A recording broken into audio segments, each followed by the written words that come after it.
নবী করিম সাল্লাল্লাহু আলাইহি সাল্লাম তিনি সবসময় আল্লাহ সুবহানাহু ওয়া তাআলার কাছে দোয়া করতেন। আমরা আসলে অনেকেই দোয়াটা জানি না, তাই অন্তত সকলে আসলে বেশি বেশি দোয়াটা শেয়ার করে দেবেন, যাতে আপনার মাধ্যমে অন্যান্য মানুষ মুসলিম ভাই যারা আছেন তারা যাতে এই দোয়াটা শিখতে পারেন।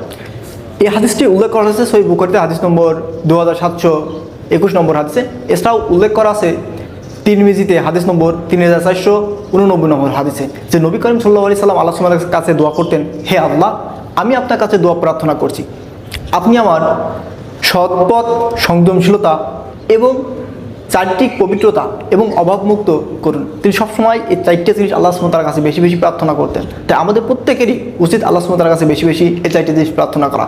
আমরা আসলেও অনেকেই আছি যারা আমরা সৎপথ সব থেকে বেশি প্রার্থনা করি না চারিত্রিক বিষয়।